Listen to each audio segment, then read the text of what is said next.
Et voilà, ça c'est la France, placée sous la protection de Marie. Hein, au bout de chaque chemin, même petit chemin vicinal, là on a l'église, évidemment on a les éoliennes qui gâchent un peu le paysage, et nous avons Marie, Sainte Marie, Mère de Dieu, qui nous protège. On va faire le signe de croix.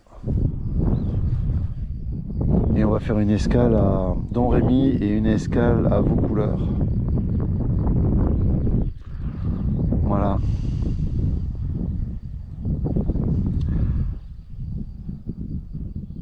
Sentez comme cet endroit est paisible. Un endroit magnifique avec un petit banc là.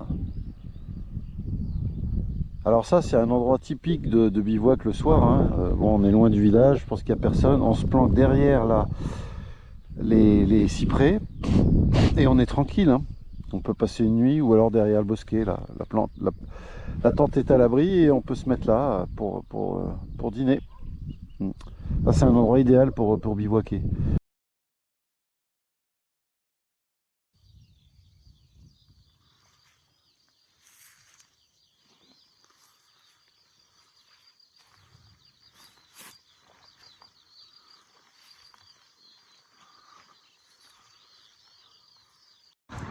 Voilà, je me trouve devant l'église où se recueillait et priait Jeanne d'Arc. Et donc maintenant, eh bien, je vais poursuivre. Il me reste 35 km avant la fin de la section 16.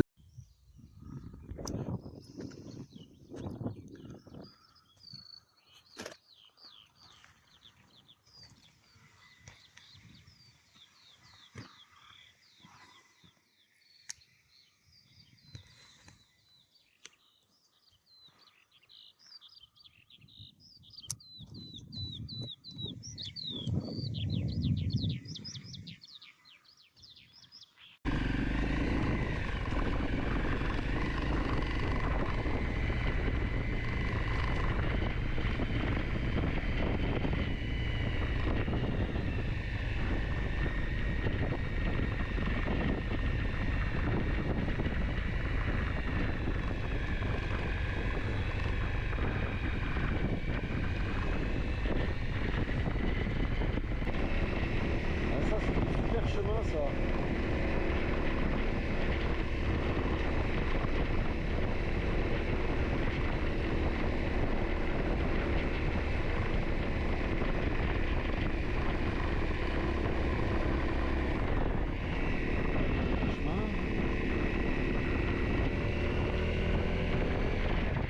Ah, c'est super ce genre de chemin, j'adore. Moitié forêt, moitié champ. C'est roulant.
Eh oui mon petit crapaud. Tu vois, je t'ai vu. Les motards respectent. Oh, il est blessé le pauvre. Ah ouais. Ah, il a une... Il se traîne le pauvre vieux. Je t'ai évité mais je crois que tu iras pas loin. T'es bien blessé. Pauvre petit.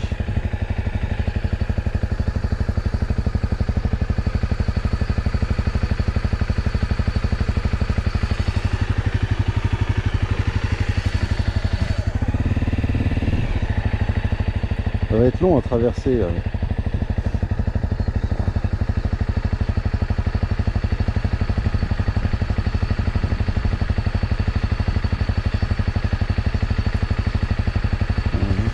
Et il est exposé là. Bon, ça devrait aller, il va rejoindre l'herbe. Il n'y a pas grand monde qui passe. Ouais.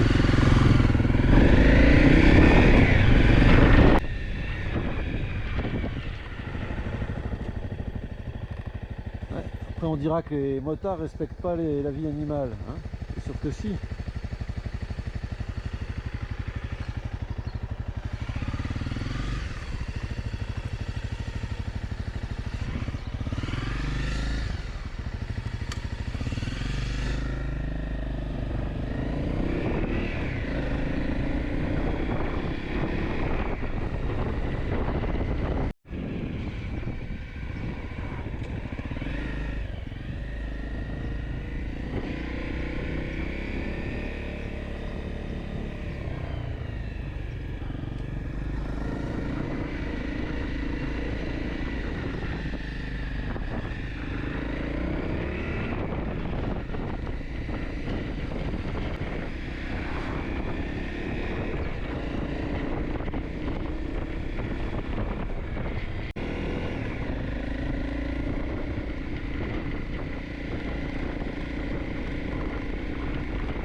Le cul du cerf.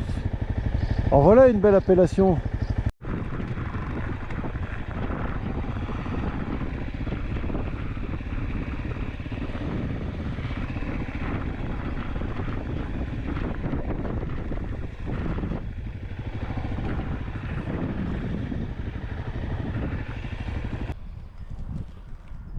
Je ne pouvais pas passer devant le mémorial pour Jeanne d'Arc sans m'arrêter. Avec la statue là qui est magnifique. Moi je l'ai déjà visitée, elle est belle à l'intérieur, elle est magnifique. Et finalement il y a peu de gens qui s'arrêtent. Hein. Il y a des bâtiments adjacents. Je pense qu'il y a il y a du clergé qui est hébergé là. Et voilà. Voilà. Et je vais donc m'arrêter aussi à Don Rémy-la-Pucelle, comme je le fais d'habitude. Et puis j'irai dans la chapelle de Jeanne d'Arc. Je vais aller jeter un œil là-bas pour voir ce que c'est.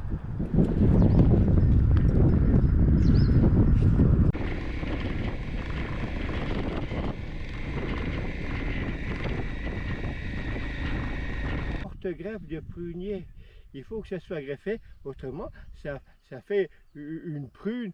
Oui. On peut toujours la manger ou faire la de la goutte, mais ça n'a pas de... Ah c'est, ouais, bah d'accord. Oui.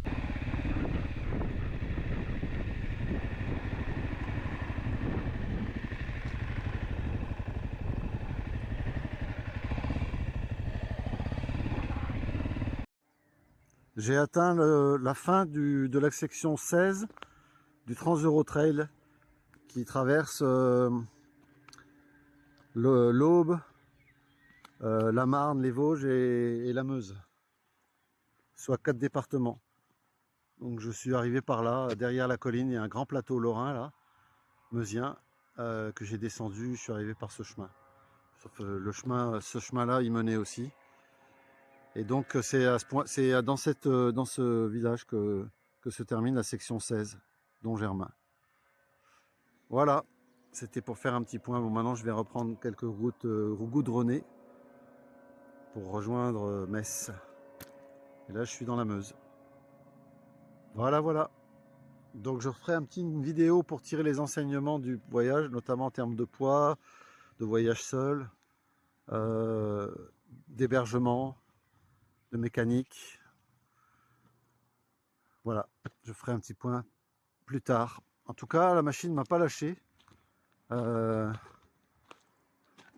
C'est une machine idéale, 250 CRF L de modèle 2017, qui est largement suffisante pour franchir ce qu'il y a à franchir. Avec un seul petit problème, c'est que j'ai peut-être un peu trop chargé. Alors pas les latérales, bien que là il n'y ait que des vêtements, donc c'est pas très lourd, mais c'est peut-être un peu trop chargé quand même. En revanche, le sac Lone Rider est vraiment du très haut de gamme. Hein. Je ne voyagerai pas avec des sandos. Là j'ai mis un sando, c'est juste pour poser les gants quand je m'arrête, mais il n'a pas de fonction d'arrimage. Tout est arrimé avec ces pièces là. Et ça c'est très bien. Donc voilà. Ah, donc je vous donne rendez-vous à la prochaine vidéo.